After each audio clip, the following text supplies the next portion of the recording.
Muy bien, ahora sí. Ahí le vamos. Bueno, vamos. ¿Vas a tomar algo? Un café. Café, por favor. ¿Cómo va? Buena, ¿qué ¿Todo tal? bien? Bien. Bárbaro. ¿Café en taza? Sí, por favor, negro. Bueno. Doble habrás dicho, ¿no? Doble. Muy bien. Y yo un té mixto. Muy bien. ¿Puede ser? enseguida. Dale, buenísimo. Gracias. Sí. De nada. Hidrógeno. Hidrógeno. Bueno, hidrógeno es un compuesto químico en este momento con usos industriales. Es un sobre gas. todo. Es un gas. Sí, empecemos por ahí. Es un gas. ¿Para qué se usa? Es el gas más simple y tiene hoy en día usos industriales de todo tipo, desde procesos de refinación de petróleo hasta la margarina. Para hacer margarina, aceite vegetal hidrogenado, es el hidrógeno. Tiene un uso industrial sobre todo muy grande en este momento. Vamos a hacer un breve repaso del uso industrial del hidrógeno. Vos decías, para refinar petróleo, en el Exacto. proceso, en la En el refinería, proceso. se inyecta hidrógeno. Se inyecta hidrógeno para hacer más livianos los hidrocarburos. El hidrógeno se combina con el carbono para hacer hidrocarburos gaseosos, más livianos. Cuanto más hidrógeno, más liviano el hidrocarburo, menos contaminante, más útil para procesos, para transformar un asfalto en combustible, en nafta, se puede hacer agregando hidrógeno. Muy bien. Vos decías margarina.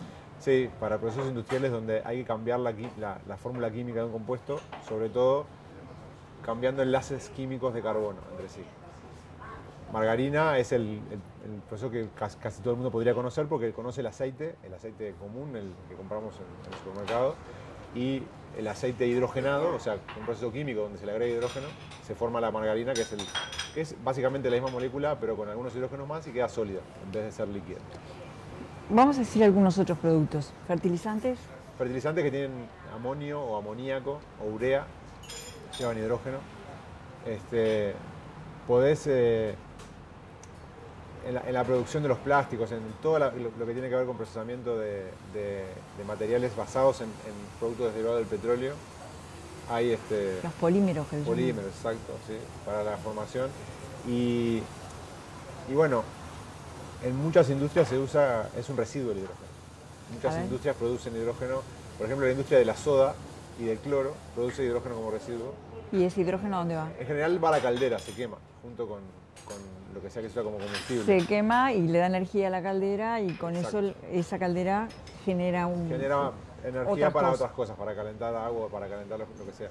Porque el hidrógeno es energéticamente la molécula que tiene más contenido de energía por kilogramo. O sea, un kilogramo de hidrógeno tiene 3 veces más contenido energético que un kilogramo de nafta, por ejemplo. O sea que es una molécula que tiene mucha concentración de energía. Y aparte, el hidrógeno al quemarse forma agua como único residuo. O sea, la combustión que emana el hidrógeno es combinar oxígeno con hidrógeno para formar agua. O sea que es un combustible con mucho contenido de energía y además que no contamina, porque produce solamente agua. Entonces, es una materia prima usada en una enorme cantidad de industrias. Sí, señor. Es un residuo en algunas industrias, es un combustible y además cuando se quema genera agua. O sea, es algo tiene valioso. Muy valioso, infinidad de aplicaciones y aparece en procesos, digamos, movidos por nosotros. En la naturaleza hay poco hidrógeno libre, exacto. No hay grandes yacimientos de hidrógeno, como hay de gas natural, por ejemplo. O sea, el hidrógeno no se almacena fácil en la corteza terrestre y una vez que está en la atmósfera... ¿Por qué? Sí, es la molécula más pequeña. Entonces se va por cualquier fisura de la corteza. Los lugares que contienen las zonas de la corteza que contienen gas natural, sí, en general tienen una estructura como está como sellado el suelo y no puede pasar el gas. Bueno, el hidrógeno es más difícil de contener aún, o sea que son muy pocos los lugares donde hay hidrógeno acumulado en el subsuelo que se puede extraer. Y bueno, entonces ¿de dónde sale el hidrógeno que se usa para los fertilizantes, para la refinería? ¿De dónde sale? ¿Está mezclado con otra cosa? El 90% de ese hidrógeno se obtiene en un proceso que se llama gasificación de carbono o de metano. Es una reacción química donde se pone carbón y agua para formar hidrógeno y CO2. O metano y agua para formar hidrógeno y CO2. Porque vos sos doctor en química. Sí. Para formar agua y CO2, que es dióxido de carbono. Exacto, sí. Que es una mala palabra. Dióxido de carbono es nuestro problema. Es nuestro problema. Si miramos globalmente y a largo plazo. Entonces, para generar hidrógeno tenemos que usar carbón y agua, pero el residuo o un producto que generamos está... Es un problema. Es un problema. Sí. Entonces, es todo un capítulo el obtener esta materia prima. Sí, el hidrógeno como materia prima, 90 y pico % se obtiene de esa manera y es muy contaminante. Se usa para hacer cosas que no podemos hacer de otra manera. El hidrógeno es fundamental para hacer esos procesos. Qué interesante que el hidrógeno usado como combustible no es contaminante, pero para obtenerlo sí es contaminante. Bueno, de esa manera. De esa manera. O sea, ahí va. Hoy en día usar un auto de hidrógeno con el hidrógeno como se produce no en tiene realidad sentido. Es peor. Claro. Sería producir algo que no contamina, contaminando mucho más que lo que realmente evitaríamos. Bueno, y entonces, ¿qué hay que hacer?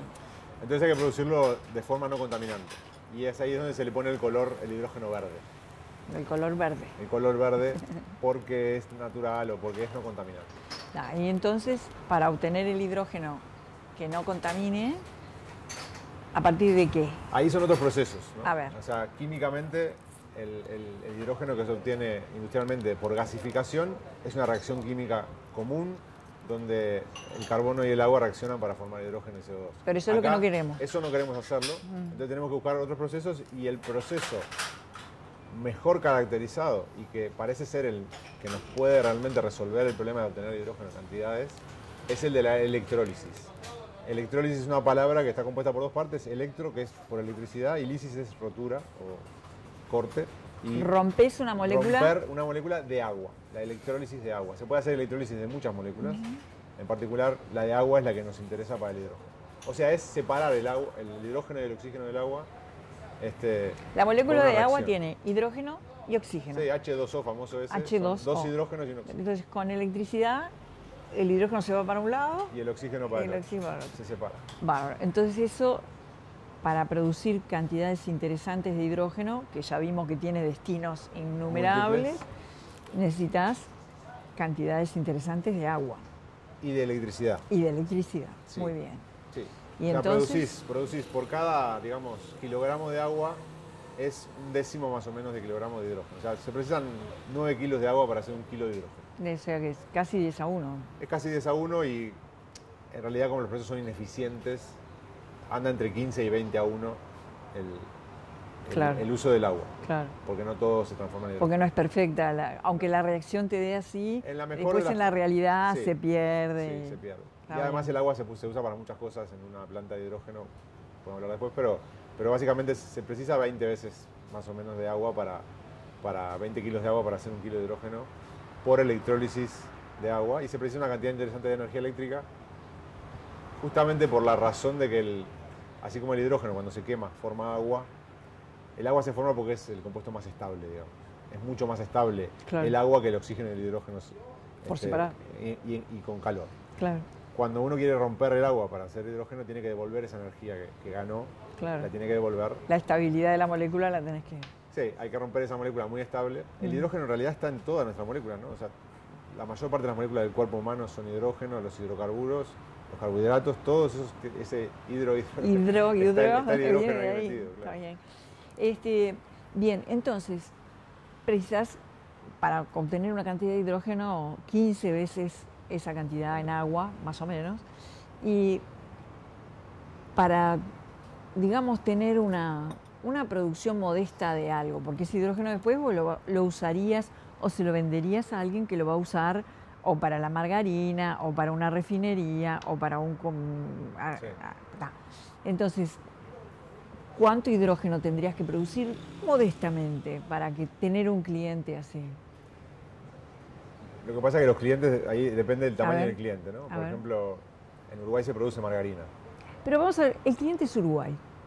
Todo el país. Vamos a suponer que hiciéramos una planta para producir hidrógeno para nuestros fertilizantes, por ejemplo.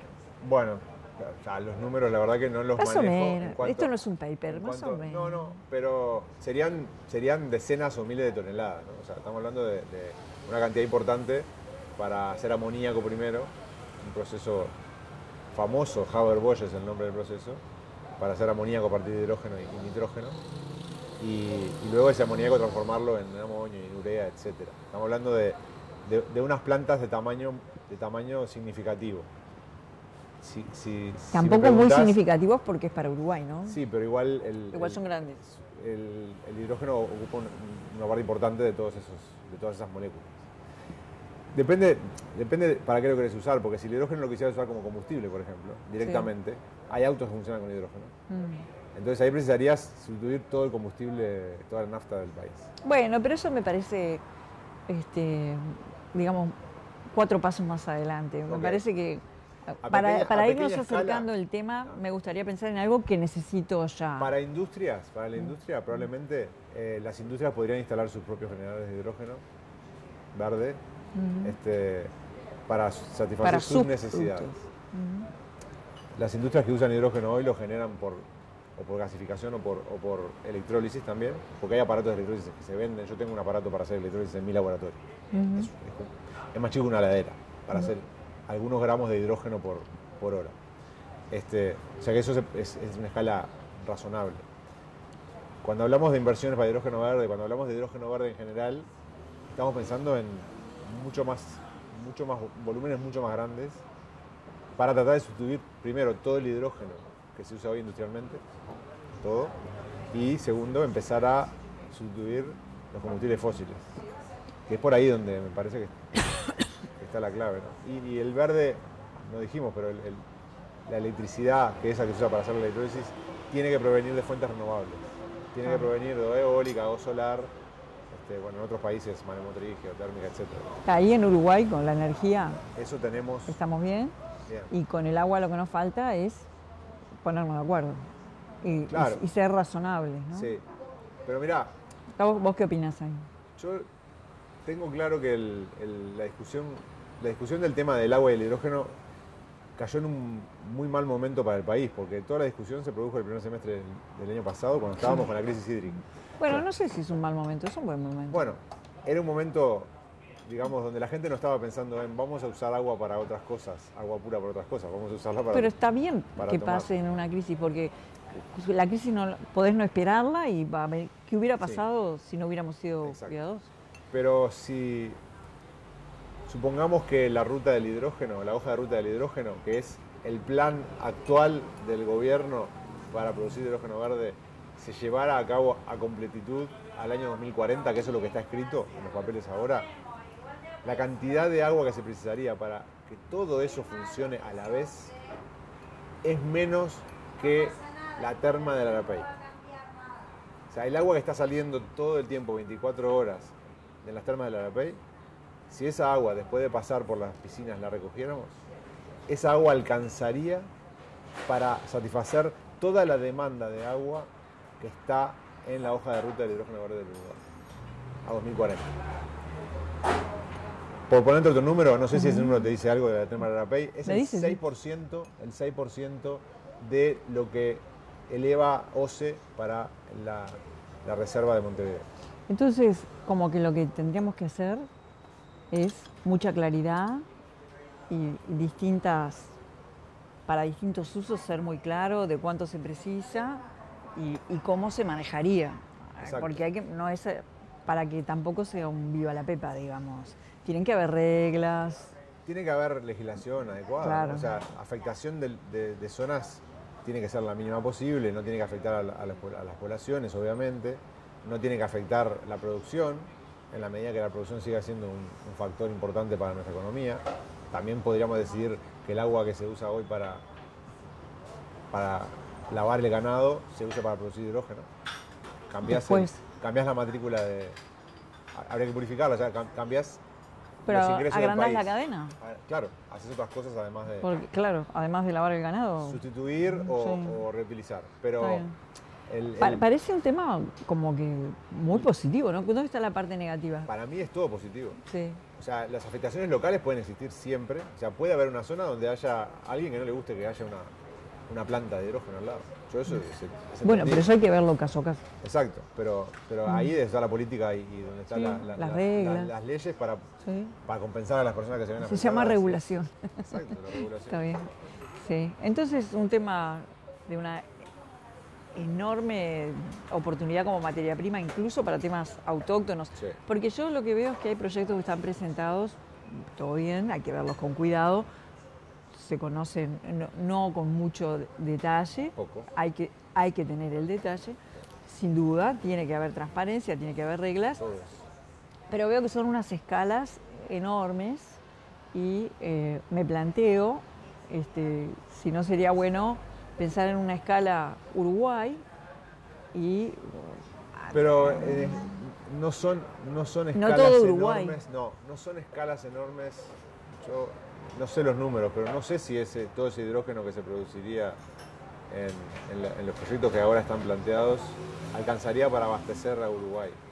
Si esa cantidad alcanzaría para abastecer a todos los lo que conozco, la parte que conozco de los proyectos que me han conversado o lo que está presentado, son proyectos que requieren una inversión enorme y que están supuestamente anclados por un cliente ancla, valga la redundancia, o por un destino ancla que es exterior a Uruguay y que se comprometió a comprarles determinada cantidad, que son cifras muy grandes. Claro, pero esa es la política, ¿no? La política es hacer hidrógeno para exportar.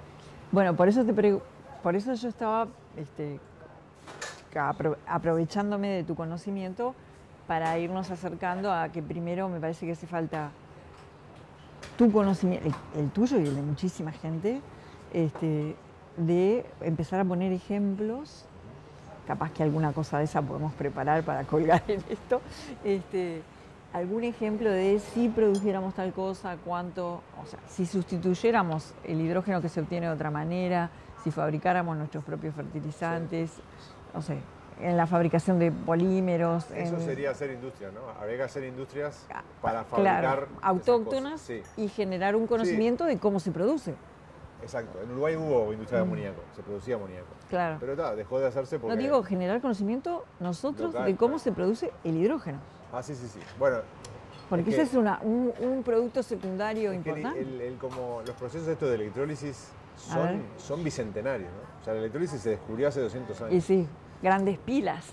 Sí, antes de la pila, incluso antes de que hubiera las pilas de Volta, antes que Volta ya se había descubierto que la electricidad podía romper la molécula de agua y separar el hidrógeno y el oxígeno. Realmente los procesos son conocidos. Lo que cuesta mucho hacer en tema de escala es fabricar los componentes de esos electrolizadores para que sean económicamente viables y durables para que uno pueda utilizarlos durante X años. Depende del tamaño, sacándole ¿no? hidrógeno, exacto. Depende de la cantidad de hidrógeno que uno quiera hacer, producir. Y bueno, obviamente cada industria puede tener sus escalas distintas. Como yo te digo, yo tengo un electrolizador en mi laboratorio, es mínimo, es diminuto. Claro. Igual sale un dinero porque está hecho con materiales caros, etcétera. Entonces, cada industria va a tener que producir el hidrógeno de la manera que le sea conveniente y económica en función de su ramo. Bueno, pero ahí también hay como una suerte de clasificación y de regulación y de políticas, ¿no? Sí. Para determinadas dimensiones, tal cosa. Sí. No parecen cosas inalcanzables. No, para nada. No. O sea, la inversión inicial va a ser cara porque hay que comprar los electrolizadores.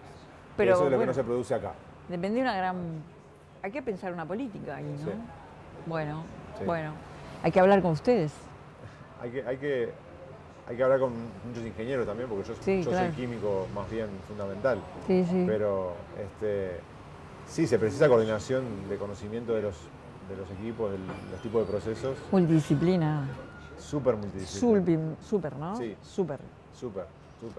Porque incluso lo que estamos discutiendo de la afectación social es social. Comercial, es ingeniería, economía, todo. Educación. Educación, todo, todo. Qué interesante, ¿no? Como una oportunidad de... Yo que vengo del laboratorio y trabajando en química de materiales desde hace muchos años, cuando empecé a meterme un poco en el tema del hidrógeno, porque yo investigo en cosas que se pueden usar para producir hidrógeno, o sea, para hacer electrolizadores, empecé a ver todas esas dimensiones, ¿no? Y empezar a preguntarle a Te marea, colega. ¿no? ¿No te marea? Más que te marea, te hace sentir como que vos sos una piecita del engranaje, que en realidad es una máquina mucho más compleja y ahí ves donde la toma de decisiones y los poderes políticos que toman decisiones son los que terminan haciendo la diferencia en si las cosas funcionan o no. Podríamos tener la tecnología, pero si la tecnología no está presentada a la sociedad como lo que es, para lo que puede servir, cuál es el beneficio que nos puede dar, la tecnología se puede tomar como mala. Claro. La tecnología se puede tomar como negativa. Y en esta discusión del hidrógeno he escuchado personas comparar el hidrógeno con la energía nuclear. Decir, bueno, Uruguay decidió que era un país libre de energía nuclear, así que puede decidir ser un país libre de hidrógeno. No podemos hacer eso. No. Primero porque el hidrógeno va a venir aunque no lo produzcamos nosotros. Bueno, pero porque además ya está, es una materia prima y la estamos obteniendo generando dióxido de carbono. Exacto. Lo que tenemos que hacer es las cosas bien. Exacto. ¿No? Sí. Hay que hacer las cosas bien. Sí. Y además, falta mucho conocimiento, ¿no? Además hay que hacer las cosas bien para salvar el clima, o sea, para salvar seguro, la atmósfera. para el cambio climático. Ya ni siquiera es para sustituir el hidrógeno que se produce mal. Hay que empezar a sustituir los combustibles fósiles, que es un tema de una escala mucho mayor. Por eso estos planes de exportación es porque en el exterior hoy en día ya hay industrias que usarían ese hidrógeno. Claro, para sustituir los combustibles fósiles. Ya hay Estamos hablando de los grandes cargueros, de las grandes compañías de avión. Barcos aéreos, mismo la industria pesada. Para hacer hierro hay que reducir roca, hay que transformar el óxido de hierro que está en la roca a hierro metálico. Ese proceso se puede hacer con hidrógeno. Una de las propuestas también de la hoja de ruta es hacer hierro reducido directamente con hidrógeno. Proceso químico también recontra conocido, que con hidrógeno verde es no contaminante. Yo agregaría, si no está esa hoja de ruta, la parte más modesta, más local, como un inicio y bajar un par de decibeles y para generar conocimiento también, para que sepamos más como sociedad. Creo que la parte de dialogar del tema de forma razonable y explicando a la gente qué es el agua, por qué se usa. Pero para hacer algo, ¿no? Para hacer. Claro, o sea, una aplicación concreta, un proyecto concreto. Ahí ANCAP podría tener un rol. ANCAP podría tener un rol, porque ANCAP produce. Sí, ANCAP produce, justamente. Sí. Yo creo que sí. La UTE tiene la energía eléctrica disponible para eso. Me parece un pretexto ideal para juntarlo. Para juntar UTE, ANCAP, el agro y que salga algo. Pero bueno, ya veremos si podemos. Vos trabajás, una de tus líneas de investigación es materiales justamente para hacer los electrolitos, para hacer la electrólisis. Los electrolizadores. Sí. Y ahí, ¿cuál es el enorme desafío? ¿Qué son esos materiales? ¿De qué se hacen? Ahí está. En la parte de química de materiales hay 3 tipos básicamente de electrolizadores. Uno de ellos usa agua y es más parecido a lo que el experimento ese que podemos hacer en casa con 2 cablecitos en un agua salada. Sí, porque en realidad la idea que está atrás de esto es lo que nos hacen hacer en el liceo. Exacto. El cátodo y el ánodo. Y que bueno, ese experimento, los más van para acá, los menos van para acá y separamos 2 cosas, ¿no? Ese experimento es cómo funcionan los electrolizadores que se llaman alcalinos. Un tipo de electrolizadores que son los que hoy en día están en el mercado más amplio. O sea, hay más que son máquinas enormes, no son el cosito. Son enormes, tienen miles de litros de solución, de una solución especial que es una solución corrosiva que se usa a temperatura relativamente alta, o sea que son máquinas complejas que tienen que contener ese líquido. Ese es un tipo, que son los más desarrollados hasta ahora. Después hay otro tipo que se llama de membrana, ¿sí? En inglés es PEM, la sigla, membrana polimérica electrolítica. Esos electrolitos son como si fueran un papelito. De un lado se produce el hidrógeno, del otro lado se produce el oxígeno. En ese papelito, porque realmente es hasta flexible la membrana. Cuando pasa el agua por ahí, Pregunto. El agua está de los dos lados, entonces uno hace que pase parte de la reacción química. El hidrógeno atraviesa esa membrana. O sea, el oxígeno se queda de un lado, el hidrógeno pasa para el otro lado y sale en la reacción. O sea, en esa membrana hay tres partes. Una donde el oxígeno se forma, otra donde se forma el hidrógeno y en el medio que se conduce el hidrógeno de un lado para otro. Esas membranas, son muy buenas para trabajar, pero requieren metales muy caros, platino, iridio. Vamos a decir qué metales requieren. Platino, iridio, rodio, son los metales más raros del paladio, o sea, son metales muy caros y raros. Hay poca cantidad en la corteza terrestre, poca cantidad disponible. Esos son los más comunes de estas celdas, que trabajan hasta temperatura ambiente, hasta 100 grados, temperatura baja. Estas celdas tienen algunos problemas relacionados con la química de esos metales. Por ejemplo, una pequeñísima cantidad de monóxido de carbono o de azufre en el agua o en el gas, eso las inactiva. No, o sea que tenés una membrana súper cara con iridio, no sé qué más. Pero si si llega a aparecer monóxido de carbono, adiós membrana. Deja de funcionar. ¿Y entonces qué hay que hacer? ¿Cambiarla? Habría que usar otra, exacto. Entonces, o con el tiempo, si hay azufre en el medio, se empieza a contaminar con azufre y también deja de funcionar, pierde eficiencia. ¿Deja de funcionar esa zona o...? Y la que está expuesta, ¿no?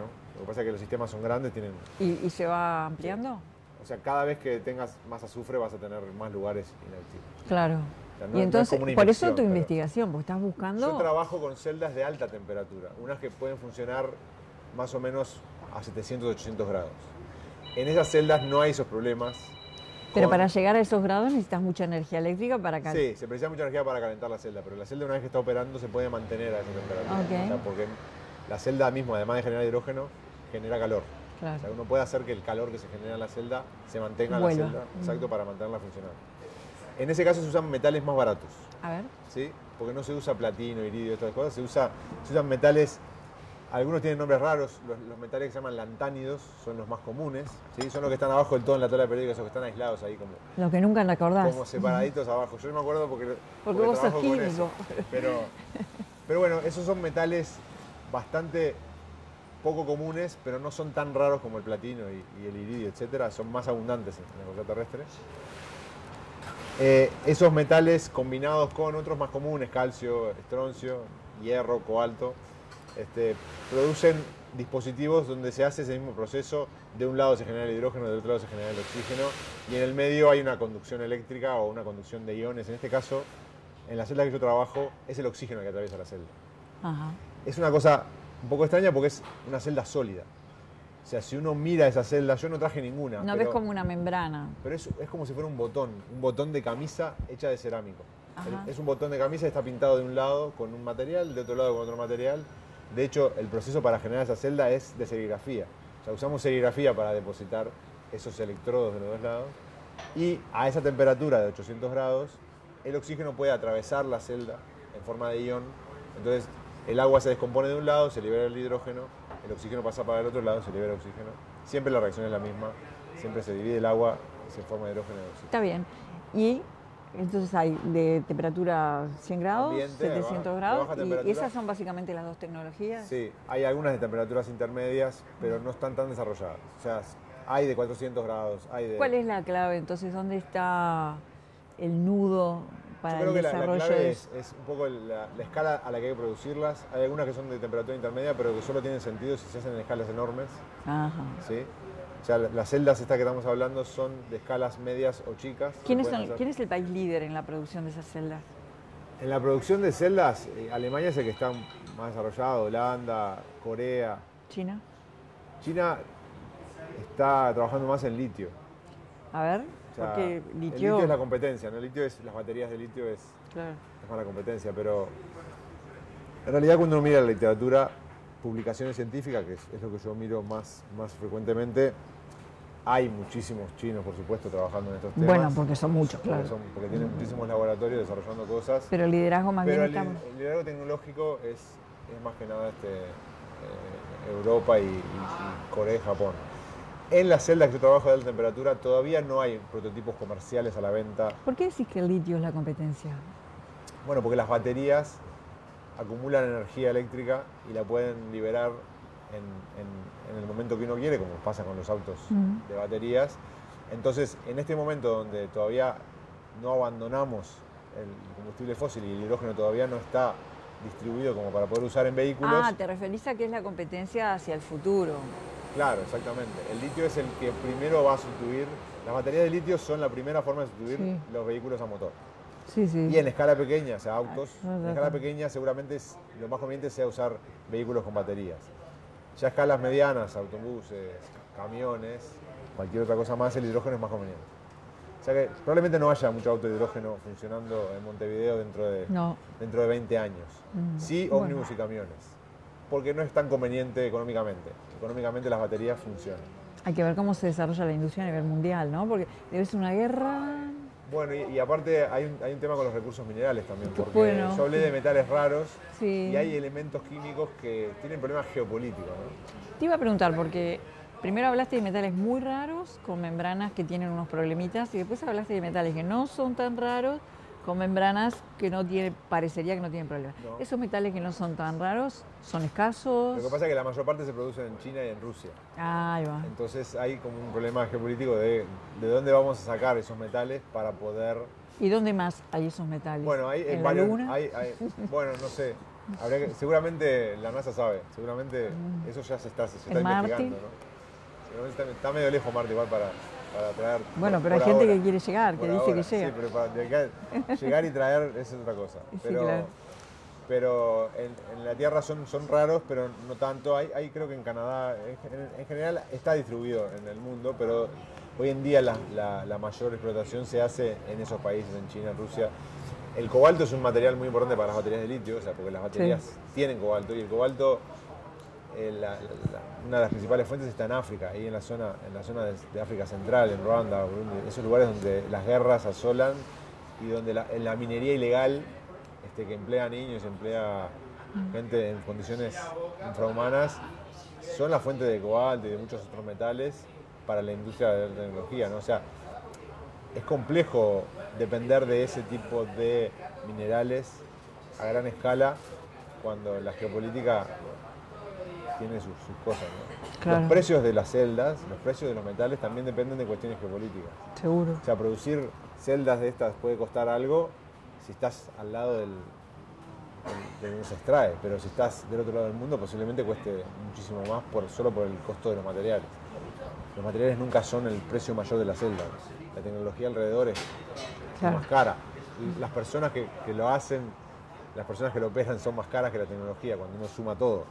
Pero esas cosas influyen en la disponibilidad, o sea, en la escala de que uno puede producir. Sobre todo si uno quiere hacer una fábrica de celdas. Si uno quiere tener celdas para fabricar hidrógeno, esa es otra posición país, que sería la nuestra, ¿no? Exacto, si quisiéramos hacer tendríamos que empezar por tener convenios con los distribuidores de esos minerales o de esas sustancias para poder traerlas en escala suficiente como para hacer. Yo en mi laboratorio trabajo en escalas de 20, 30, 50 gramos, cuando hablo de mucho, 100 gramos, cuando hablo de mucho. En general hago un par de gramos para hacer pruebas. Pero lo que es fundamental en tu laboratorio es que ¿trabajas con un equipo? ¿Trabajas solo en estos temas? Yo tengo algunos estudiantes que van y vienen. ¿Está empezando esto? ¿O sentís que empezás esto de alguna manera? Hace 10 años empecé a trabajar con celdas de alta temperatura. En ese momento eran para producir electricidad a partir de metano. O sea, eran celdas que se llaman celdas de combustible. O sea, uno puede ponerle combustible y saca electricidad. Las mismas celdas, exactamente las mismas, funcionan al revés. Uno les pone agua y sacan hidrógeno. Las mismas celdas, se llaman celdas reversibles. Entonces, usando los mismos conocimientos que yo tenía acumulados cuando empecé a hacer celda de combustible, financiado por la ANI durante 10 años, hicimos proyectos de eso, formamos 3 o 4 estudiantes en eso. Ninguno ahora está trabajando conmigo, tengo estudiantes nuevos que están trabajando ahora, más jóvenes. Hacemos ahora electrolizadoras, o sea, celdas electrolizadoras para generar hidrógeno con energía eléctrica. Todo eso basado en... Yo me dedico a investigar en materiales mejores que los que ya están disponibles para hacer estos procesos. O sea, mi investigación es mucho más la primera etapa de la cadena. Si yo tengo un material que funciona mejor, entonces alguien va a poder poner ese material en una celda que va a funcionar mejor y que va a generar más hidrógeno con menos energía eléctrica a un costo menor Más eficiente Más en eficiente. energía, más eficiente en costos, todo en producción. Exacto. O sea, mi investigación es esa, de la primera etapa. ¿Y dónde haces tu investigación?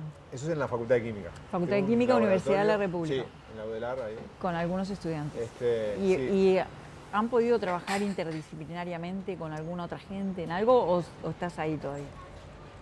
El trabajo mismo en materiales ya es bastante interdisciplinario por las caracterizaciones que hay que hacer, mismo para conocer cómo funciona el material, o sea, para poder decir, bueno, mira, este material que acabo de hacer es mejor, no solo en la prueba que hice, sino que además por tal razón.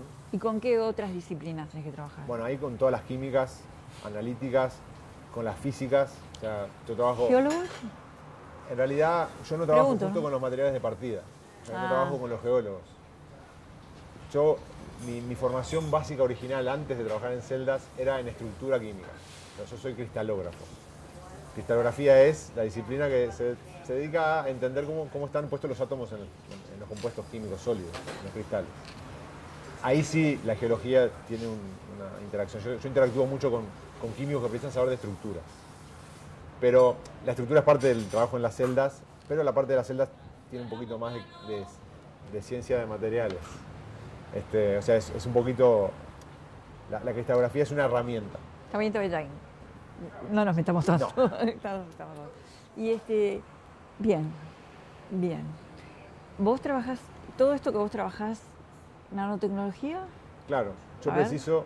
Lo que pasa es que yo no uso la nanotecnología como excusa, pero el tamaño de las partículas que yo tengo que poner en esos electrodos... Estamos hablando de partículas chiquititas, chiquitititas. son nanométricas, claro. Ah. Son partículas que se pueden describir como Son nanopartículas. La 1.000.000.000ª parte de algo es un nano, Sí, ¿verdad? exacto. Es como para dar una idea de la pequeñez. Sí, es una escala como que un grano de harina, ¿vieron? La harina es como impalpable. Sí. O el Si azúcar pudiéramos impalpable, aislar un granito. El azúcar impalpable un granito de eso es miles de veces más grande Que un nano. que los granos que yo uso para las células.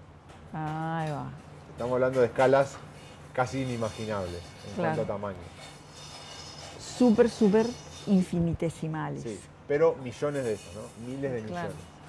Cada una de esas, al ser tan chiquita, hace su trabajo mucho más eficiente que una más grande. Estoy diciendo esto porque vos estás hablando de estructuras, vos sos cristalógrafo.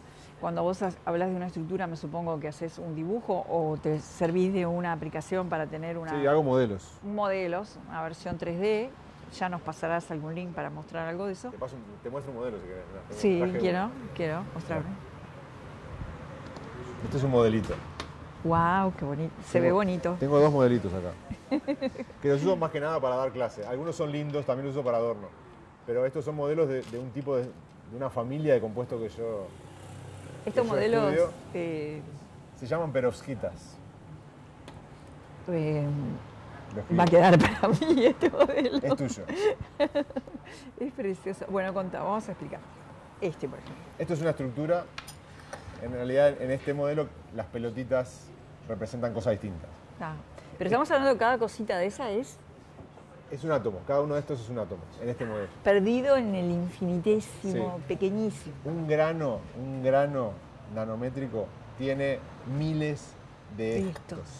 Chao. Un grano nanométrico tiene miles de estos. O sea que Está. estamos bien. hablando de del tamaño más chiquito que se puede ver.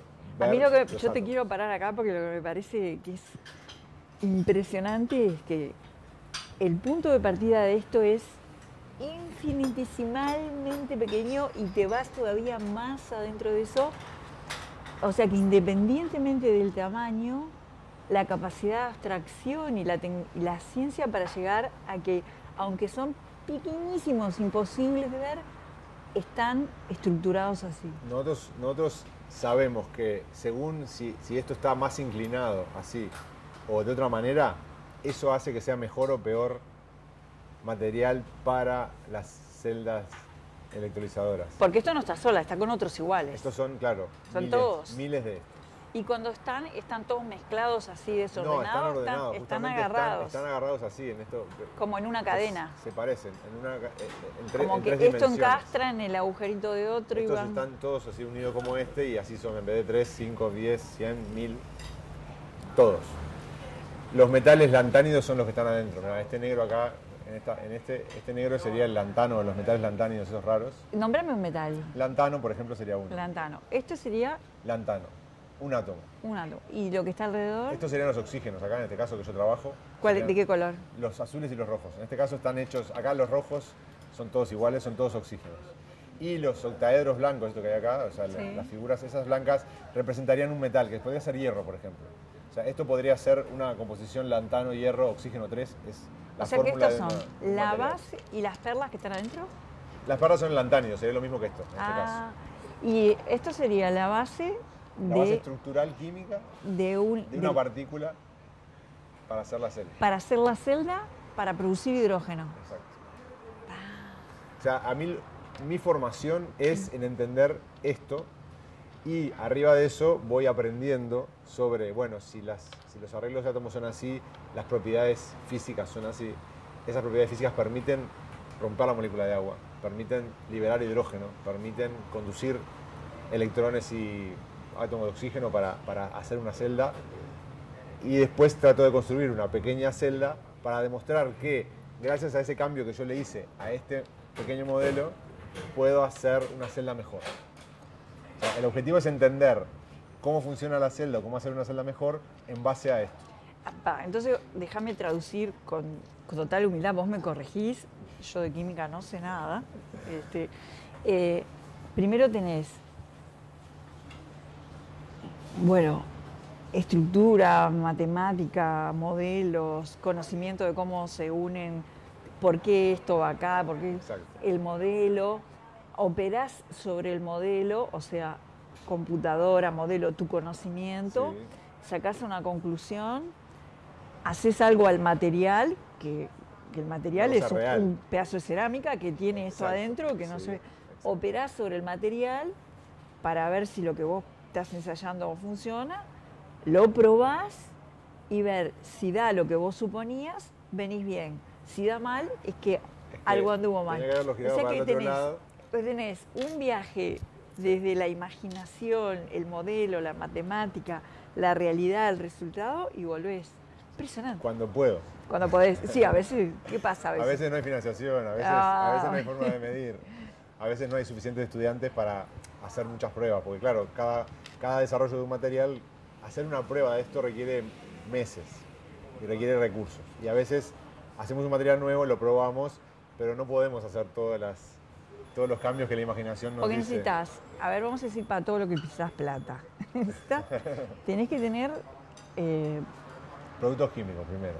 Bueno, tenés que tener productos químicos para la parte final. Déjame arrancar por esta parte. Okay, dale. Para acá tenés que tener buena capacidad de computación, buenos programas. Sí, yo no hago modelado computacional, pero se puede hacer. Pero vos usás modelado. Alguien lo hace. Alguien lo hace. Tenés que tenerte a vos mismo, a otros profesores, tenés que haber tenido la Universidad de la República, tenés que tener estudiantes, tenés que tener una batería de máquinas donde vos te podés poner a pensar y eso. Sí. Bueno, supongo parte de eso habrá, hay que mantenerlo, tiene que estar. Después, cuando vas a hacer la prueba, ¿en qué la haces? ¿En una membrana? Son dispositivos donde uno puede poner esos cerámicos. Esos dispositivos obviamente son importados porque yo no tengo forma de fabricarlos. Eso no sería lo más difícil de fabricar, se podría fabricar acá. ¿Qué es lo que tenés que comprar? Ahí sí los productos químicos para probar. En realidad se compra una especie de... Bueno, yo trabajo a alta temperatura, entonces hay un horno. Yo preciso comprar un horno especial, que eso se puede fabricar acá, pero preciso armar la celda, la tengo que contener en materiales que tienen que resistir la temperatura.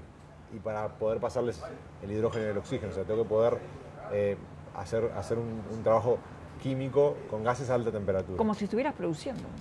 Los sistemas son iguales, solo que en una escala pequeña. Entonces, tengo que comprar todo el sistema de celda. En este caso, como yo trabajo solo testeando algunos materiales, no me conviene fabricar el sistema de celda, pero conozco grupos en Brasil que han fabricado sus propios sistemas para hacerlo, tienen una escala mayor. En Argentina también están colaboradores, están trabajando. Entonces, la parte de equipamiento es importante. O sea, son equipos muy específicos que se hacen, en general son las universidades los que los fabrican y los venden. Las universidades tienen su spin-off que vende. O sea, yo tengo uno comprado de una universidad de Suiza y otro de Noruega. Porque son grupos de investigación que avanzaron mucho Grupos de en eso. investigación que terminaron siendo empresitas que fabrican Exacto. equipos que vos necesitas. Exacto, sí. No. Entonces también hay un diálogo ahí, porque si yo tengo una idea para el equipo de ellos, como Ellos tienen una empresa. ellos pueden hacerlo, pueden probar la idea que yo tengo. Uno va a entrenarse a la universidad a trabajar con los investigadores de ahí para ver cómo funciona. Es muy bueno. Muy bueno.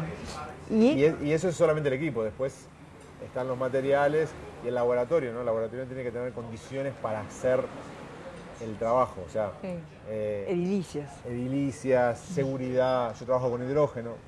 El hidrógeno es un gas que potencialmente suelto es explosivo, entonces hay que tener condiciones de seguridad para eso. Y trabajas a altas temperaturas. Productos químicos, alta temperatura, o sea, hay toda una serie de... ¿Y los productos químicos que precisás? En general son todos importados, se compran a las empresas que venden productos químicos. Y eso no es un gran costo. Son un par de miles de dólares por año. Claro, entonces no. Es el gran costo. En esto no. ¿El gran costo en esto qué es? Para el investigador. Las personas. Las personas. Muy bien. Sí, y está bien que sean el gran costo. Es que es la verdad. ¿De cuánto estamos hablando? Aprox. Vos, si el laboratorio soñado para el Uruguay, si encaráramos, por ejemplo, esta cuestión para la industria nacional. Yo durante unos 8 años recibí 3 proyectos consecutivos de la ANI, con los cuales equipé mi laboratorio desde pintar las paredes hasta lo que tengo hoy, los equipos que tengo hoy. Esos 3 proyectos, el total de dinero fueron $500.000 entre los 3, durante 8 años. Y la mitad de ese dinero se fue en pagarle a estudiantes becas y cargos para que pudieran dedicarse a eso y no tuvieran que estar trabajando afuera para hacerlo. O sea que equipar mi laboratorio, que es un laboratorio modesto y chico... Empezamos 8 años, estamos hablando de algo de un potencial enorme. Si yo pudiera patentar mis descubrimientos, eso podría dar dinero. Claro. Lo que pasa es que también para eso se precisa una infraestructura y lo que se llama el ecosistema que acompaña a la persona que va a patentar. Yo soy profesor, doy clases. Conozco el problema. Hago divulgación, exacto. Tenemos hago divulgación. Un problema ahí. Entonces hay un tema que es difícil, ¿no? Para hacer todo. Sí, un día voy a tener que hacer una conversa sobre eso. Sí, hay grupos que se dedican y tenemos las oficinas bueno, el Polo de Pando tiene, y la universidad tiene, la CSIC tiene, el PDCIVA tiene, pero igual todavía no es natural. No es. Bueno, pero hay que trabajar para que sea, ¿no? Sobre todo que hay que facilitarle las cosas a la gente que pueda hacer el desarrollo, porque yo tengo que aprender, si yo quiero hablar de una patente, tengo que ir a estudiar cómo es el asunto de las patentes, y por más que la gente que está en las oficinas que ayudan en la universidad entiende la parte formal, no entiende la parte científica. Entonces, para poder hacer una patente, escribir una patente, tenés que tener un interlocutor que entienda también de la parte científica para que te asesore en qué cosas son patentables o no, qué cosas las tenés que escribir o no. O sea, tenemos que tener una especialidad en eso. Tenemos que tener gente especializada, mezclada, metida junto con el sistema, ¿no? Tiene que ser una parte integral del sistema. Está bien. El tema de las patentes. Es muy difícil porque es mucha gente y son muchos recursos humanos. Tenemos un contador delegado del Tribunal de Cuentas en todas las oficinas del Estado. Es una estructura similar, pero para la academia. Hay que... O sea, delegar y generar una masa de gente. Si generás 30 especialistas. Capaz que para nuestra escala tendríamos que tener 10. Un sistema mucho más integrado, por ejemplo, con Argentina, Brasil. Hoy yo nombraste Argentina y Brasil, te iba a preguntar, porque ahí, por ejemplo, ahora en Brasil hay un ánimo de cooperar importante. Es que ellos son un ánimo que se expresó en millones de dólares para financiar postdoctorados de Uruguay. Un ofrecimiento concreto. Yo estuve en el consejo, en la reunión cuando vino la gente de Brasil. Nuestro ecosistema, por ejemplo, que trabajamos en celdas, es latinoamericano. Yo colaboro con Argentina, colaboro con Brasil, porque yo soy el único que trabaja en estos materiales en Uruguay, si no, no tengo con quién hablar, ¿no? Claro. Entonces, mis colegas más cercanos están en Argentina, en la Comisión Nacional de Energía Atómica, una institución importantísima de Argentina que tiene desarrollos tecnológicos y científicos de primer nivel. ¿Y Brasil? Están en Brasil. Yo no trabajo directamente con ellos, pero hay un grupo pequeño en Paraguay que está empezando a trabajar y tenemos proyectos de cooperación internacional de estos que cada tanto hay. Ahora justo ganamos un proyecto de cooperación internacional con lo que voy a tener unos recursos más para mantener a mis estudiantes trabajando conmigo y algunos materiales para... A mí para lo el que me laboratorio. parece, opinando de lo que vos me decís, yo me estoy metiendo, ¿no? Es que vos lo estás pensando desde tu lugar, que está muy bien, está perfecto, y yo lo que veo mirando de afuera, la dimensión del tema, las potencialidades del tema, que habría que tratar de ver cómo hacer eso un poco más sistémico y no que vos te tengas que poner a ver de dónde...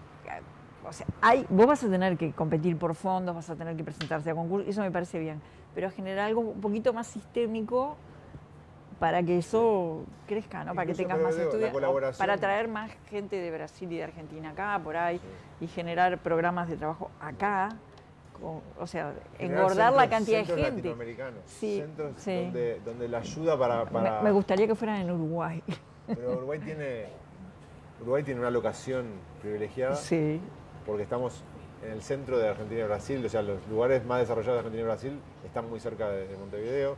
A los argentinos y a los brasileños les encanta venir a Montevideo. O sea, la capacidad de ser un hub para las cosas... Modesto, pero sí, respetable, pero más que un... Ya hay algunos ejemplos en biología molecular, el CERN, etc. Sí. Ya, tenemos el potencial para hacer eso. El Instituto Pasteur de alguna manera hizo eso, porque en realidad fue una hay consecuencia. hay gente, argentinos vinieron a trabajar al Instituto Pasteur y tiene diálogo con Brasil. Es tan grande que puede hacer lo que quiera en cada región del país y no hay ningún problema. Pero se podría hacer... En el discurso, por lo menos lo que yo veo del Ministerio de Ciencia y eso, la cooperación está como uno de los elementos. Y ya que, digamos, si ellos lo dicen, hay que tocar el timbre y decir... La academia brasilera se nutre de latinoamericanos. Sí. O sea, hay muchísimos uruguayos, argentinos, peruanos, venezolanos, que son destacados profesores en Brasil. O sea, y el grupo de universidades de Montevideo también sirve, funciona. Funciona. Y da recursos, hay relación, se ha generado confianza entre las universidades. Y ahora lo que pasa es que, bueno, con el hidrógeno, ¿no? Volviendo un poco al hidrógeno, el país que está poniendo dinero y el que está haciendo la política de desarrollo más fuerte es Alemania.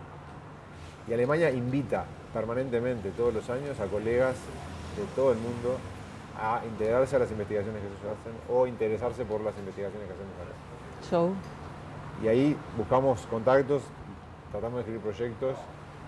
Ellos están haciéndolo porque ellos ven el hidrógeno como la única forma de salir de la crisis global en energía, ¿no? Ellos tienen un problema grave. Que ahora además... Sí. La geopolítica en su máxima expresión es lo que pasa en Alemania. Pero aparte Alemania tiene como una conciencia política de que el cambio climático es un tema de hoy, no es un tema de después 20 años. Entonces ellos dicen, bueno, si vamos a hacer cambios porque nos obliga la situación geopolítica, vamos a hacerlo ya pensando en cómo resolver el problema de verdad. Tenemos un problema con el planeta, es de hoy, y además tenemos un problema político, geopolítico, de una enorme dependencia, ¿no? Sí. Ellos están haciéndolo y bueno, y tienen que salir para afuera. Ellos no pueden instalar la capacidad que ellos precisarían para producir hidrógeno, no tienen dónde. O sea, es un elemento que hay que tener ahí. Hay que asociarse. Muy presente. Y la academia es internacional en realidad, ¿no? Claro. Los latinoamericanos obviamente hablamos el mismo idioma, claro, nos entendemos mejor culturalmente, pero yo siento que para Uruguay no podemos que la academia se arregle sola, me parece que es un tema país. Sin duda. Las políticas tienen que siempre ser, estoy en un tema globales. de un equilibrio en mi cabeza, ¿no? Porque yo no pude llevarlo a la práctica todavía, pero como que vos la agenda no la tenés que marcar al detalle en la ciencia, me parece un grave error, me parece retrógrado. Lo digo porque hay como un discurso de tiene que ser investigación aplicada. No sé. Sin investigación básica nadie puede aplicar nada. Claro, por eso. Entonces, tiene que ser investigación buena. Entonces, al detalle no puedes llegar, pero tampoco puedes, de la misma manera que en economía no puedes decir que el mercado haga lo que quiera, tampoco puedes dejarlo así, que se arreglen como puedan. Porque es un tema geopolítico, es un tema de desarrollo. Bueno, estoy hablando yo, me entusiasmé, y la idea acá es que no hable yo. Yo vi algunas entrevistas que vos hiciste, sí. donde hablaban de nosotros tenemos capacidad de entender el corazón de esa celda electrolizadora. O sea, yo tengo los conocimientos para entender el corazón de esa celda electrolizadora. Yo no la puedo fabricar, no tengo los recursos. Sí. Pero cuando venga una celda electrolizadora y deje de funcionar, yo podría saber qué es lo que pasa. Ahí va. O yo podría decirte, mirá, si vas a cambiar de tecnología, si vas a sustituir esta celda, no la sustituyas por tal tipo, usá tal otro tipo. Porque acá tenemos el conocimiento local para dialogar de tú a tú con los fabricantes, con los países, con los investigadores del resto del mundo. No perdamos, no desperdiciemos ese conocimiento. No podemos hacer la tecnología del futuro. No tenemos escala, no tenemos recursos, etc. Pero si mantenemos el conocimiento el cerebro vivo, entrenado para que se pueda dialogar, entonces no te van a vender cosas que... No te van a vender espejos de colores. Porque el problema de las tecnologías importadas es que te venden la solución llave en mano. Esa solución llave en mano es como si vos compraras una casa llave en mano y cuando te llevan la casa, claro, ya llave y te quedás con la llave en la mano y no tenés más casa.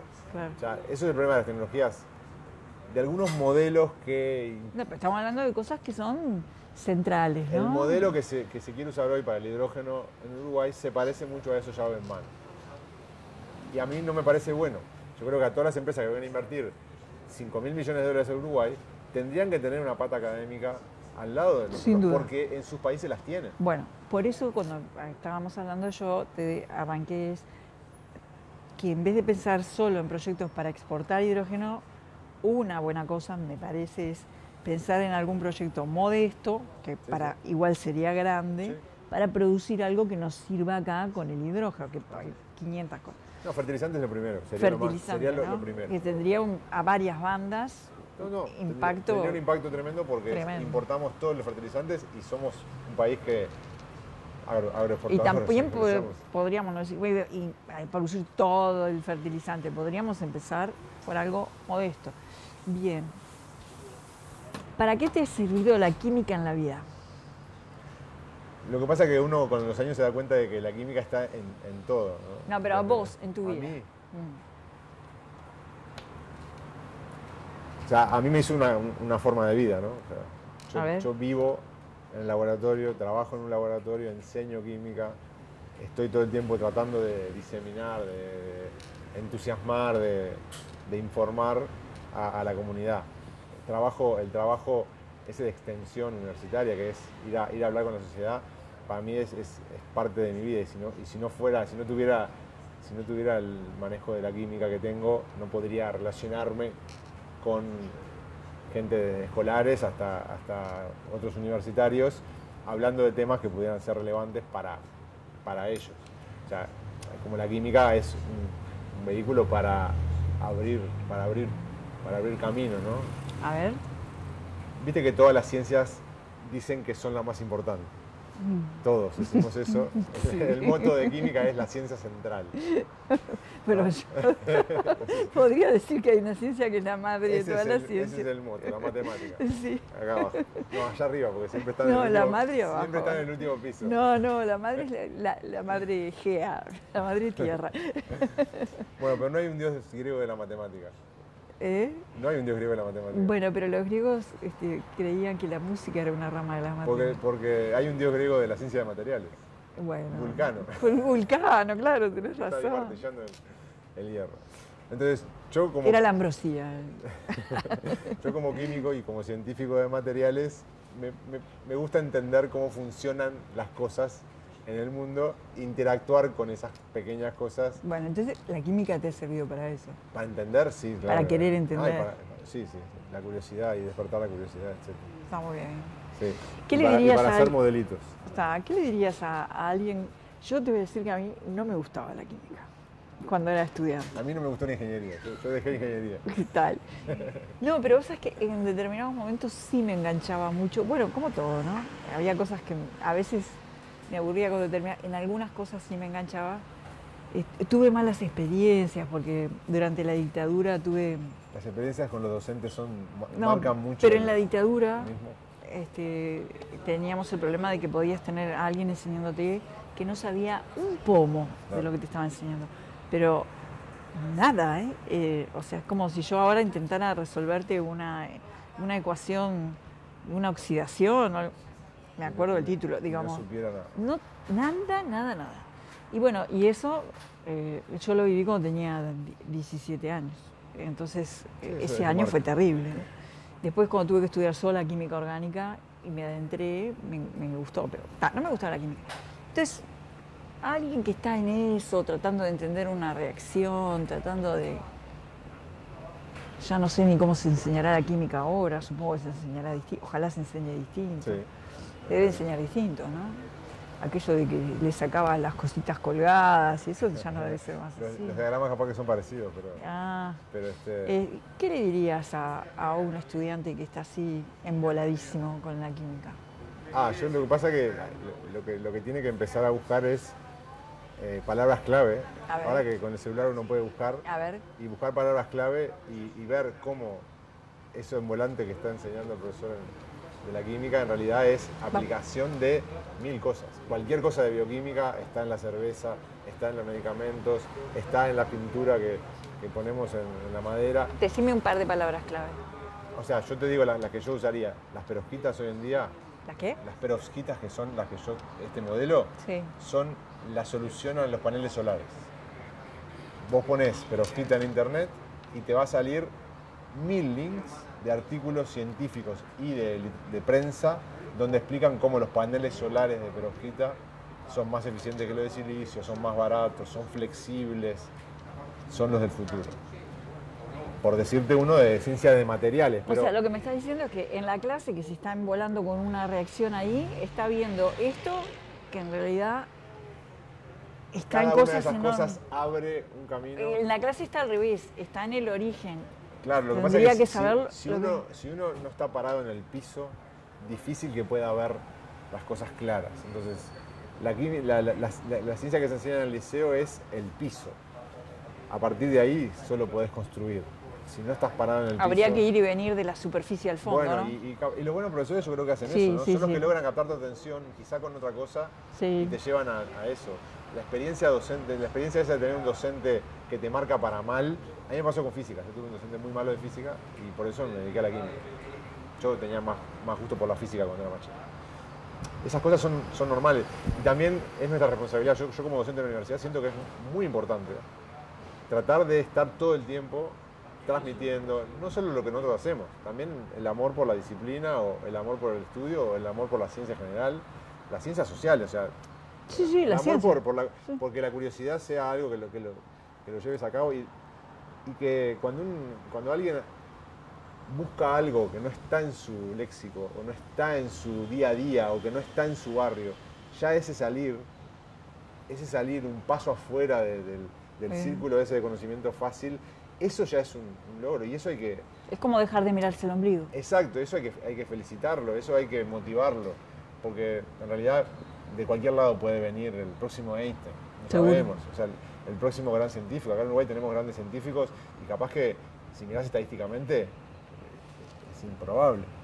Entonces, la motivación y el entusiasmo y contagiar. Curiosidad, en la vida la curiosidad es un gran motor. Fundamental.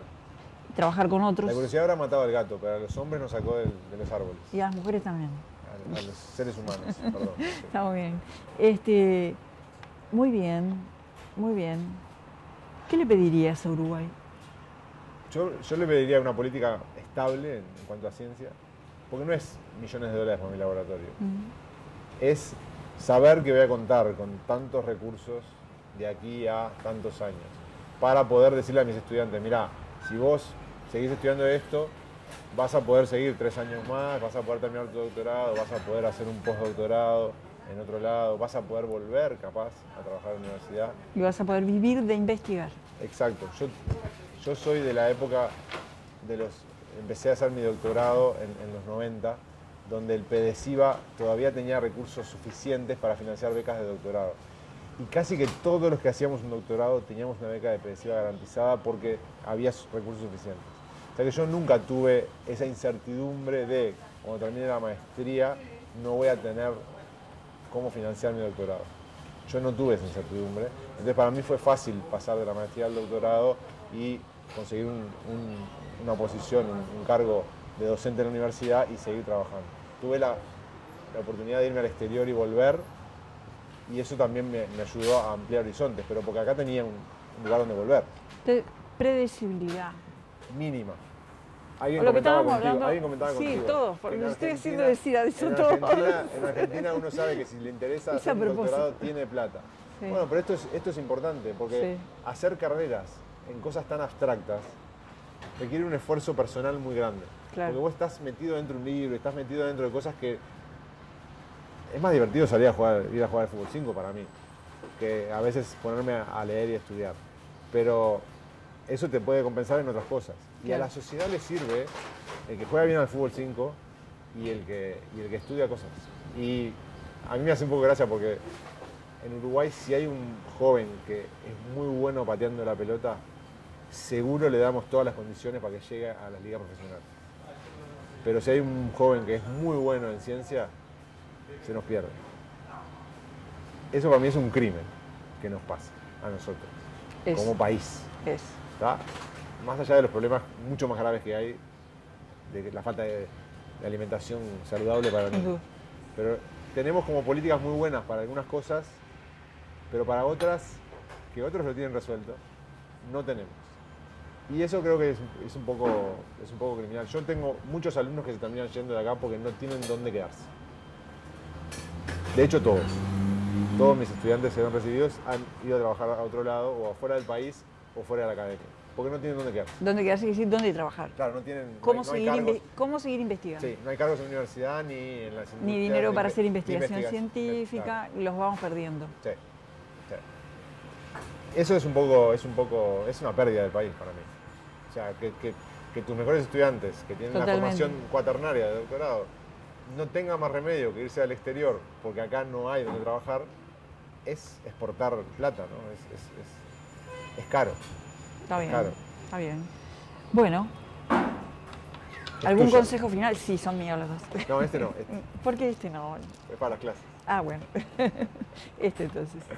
El de las perlas le digo adiós por un tiempo. Dale, por un tiempo. Las perlas son de plástico, en realidad. Bueno, tampoco pretendería que fueran de verdad. No, para usar, si no me van a acusar de que te saco fondos para las clases. Arriba. Bueno, entonces, viva la química. Por supuesto, viva la ciencia. Viva la ciencia. Arriba. Terminamos. Bueno, gracias. Dale, buenísimo. Buenísimo.